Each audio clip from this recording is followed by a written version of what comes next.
मित्रों नमस्कार, मैं GSL पांडे।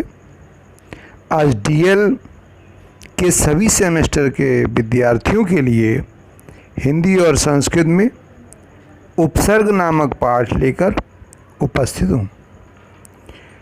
उपसर्ग हिंदी और संस्कृत में टेट परीक्षा एवं सीटेट परीक्षा के लिए भी समान रूप से महत्वपूर्ण है। उपसर्ग एक या दो वर्णों के बने होते हैं। वे विशेषण का कार्य करते हैं या अव्यय का कार्य करते हैं।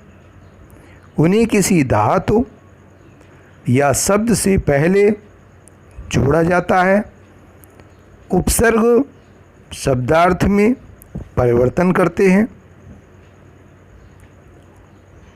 या कोई विशेषता प्रकट करते हैं। कहा गया है कि उपसर्गेण धात्वार्थो बलाद अन्यत्र नीयते, अर्थात उपसर्ग धातु के अर्थ को बलपूर्वक दूसरे ओर ले जाते हैं।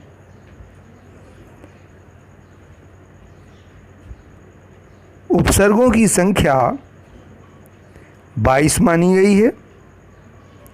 ये 22 उपसर्ग संस्कृत से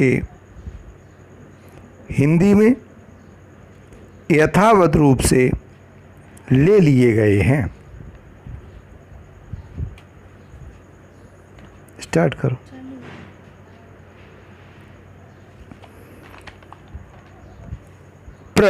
पहला उपसर्ग है प्र। प्र का अर्थ होता है विशेष रूप से या उत्कर्ष या अधिक। इससे शब्द बनता है प्रचार, प्रसार, प्रहार, इसी प्रकार अन्य भी।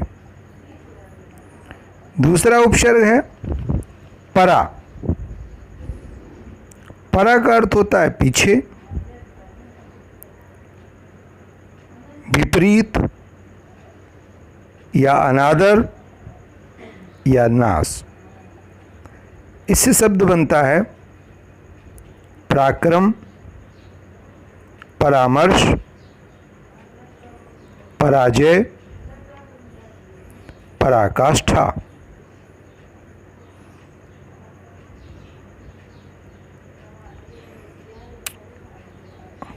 अगला उपसर्ग अप।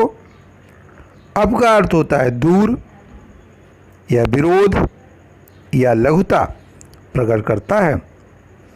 इससे शब्द बनते हैं अपमान, अपकार, अपयश, अपशब्द। यहाँ ध्यान देने की बात है, अगर इसमें उपसर्ग पूछा जाए तो अप उपसर्ग है और शब्द एक मूल शब्द है। इसको हम अलग अलग कर सकते हैं। अप प्लस शब्द बराबर अपशब्द। अगला चौथा उपसर्ग सम। सम का अर्थ होता है साथ। सम माने अच्छा और सम माने अच्छी तरह से पूर्ण। सम से शब्द बनते हैं संकल्प, संसर्ग, सम्मोह, संग्रह आदि। ये बिल्कुल संधि की तरह से काम करते हैं और शब्द को अलग करने के लिए संधि विच्छेद के नियम लागू रहते हैं। जैसे संग्रह को संधि विच्छेद करें तो सम प्लस ग्रह बराबर संग्रह। अगला उपसर्ग है अनु। अनु का अर्थ होता है पीछे या साथ साथ या योग्य या अनुकूल। इससे शब्द बनते हैं अनुज, अनुचर, अनुभव, अनुनय आदि। इसमें हम किसी शब्द को अलग कर सकते हैं, जैसे अनुज तो अनु प्लस ज बराबर अनुज अर्थात छोटा भाई। अगला उपसर्ग है अब। अब का अर्थ है नीचे, दूर या अनादर या हीनता या पतन। इतने अर्थों को ये प्रकट कर सकता है। इससे शब्द बनते हैं अब प्लस गुण बराबर अवगुण। इसी प्रकार अवनति, अवलोकन, अवतार आदि। अगला उपसर्ग है निस। निस का अर्थ होता है वियोग या बिना या बाहर। इससे शब्द बनते हैं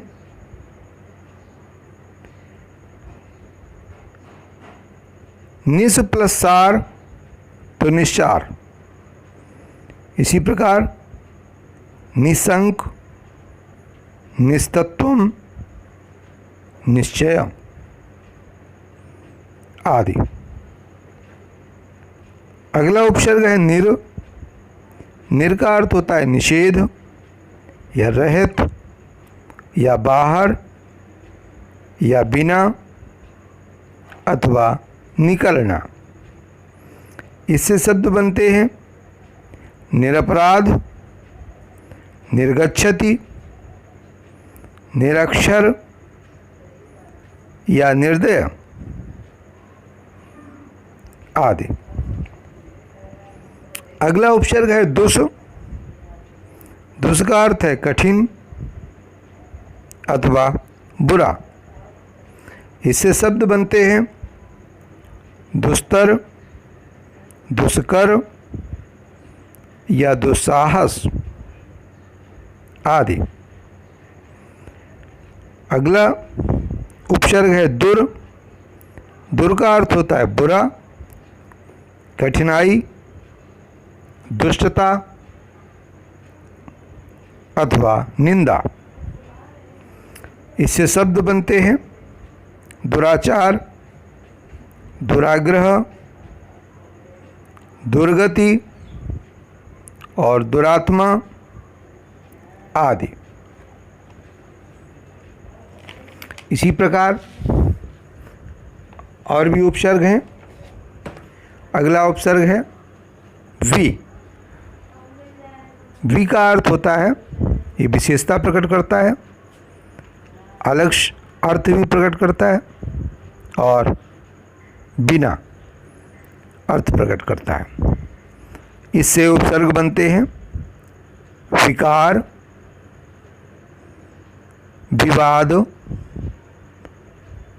विज्ञान, विदेश या विरोध आदि। अगला उपसर्ग है आ। इससे अर्थ प्रकट होते हैं। पहला अर्थ तक, अगला अर्थ कम और अगला स्वीकृति। इससे शब्द बनते हैं आहार, आरंभ, आचार, आग्रह और आगमन आदि। अगला उपसर्ग है नी। नी का अर्थ होता है नीचे या निषेध या समूह या निश्चय, निश्चित। इससे जो शब्द बनते हैं निबंध, नियुक्त, निषेध और निवारण आदि। अगला उपसर्ग है अधि। आदि के अर्थ होते हैं अधि माने ऊपर, अधि माने श्रेष्ठ और अधि माने प्रधान। इससे जो शब्द इस प्रकार बनते हैं अधिक, अध्यात्म, अध्यक्ष, अधिभार, अधिकृत। अगला शब्द है, अगला उपसर्ग अति है।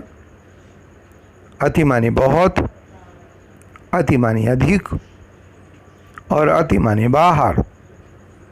इससे शब्द इस प्रकार बनते हैं अत्याचार, अतिशय, अति उत्तम, अत्यंतम, अतिरिक्तम। अगला शब्द है सु। सु का अर्थ होता है सुंदर। सु माने अच्छा और सु माने अत्यधिक। इससे शब्द बनते हैं स्वागतम, सुवेश, सुस्वर, सूक्ति और सुपुत्र आदि। अगला उपसर्ग है उत। उत का अर्थ होता है ऊपर अथवा उत माने श्रेष्ठ, उत माने विपरीत। इससे शब्द बनते हैं उत्पत्ति, उत्तरम, उत्तम, उन्नति और उद्धार आदि।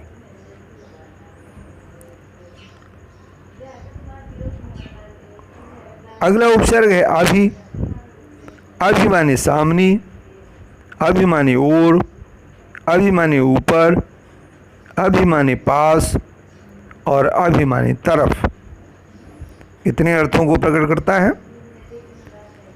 इससे शब्द बनते हैं अभ्यागत, अभियानम, अभिमुखम, अभिमानः आदि।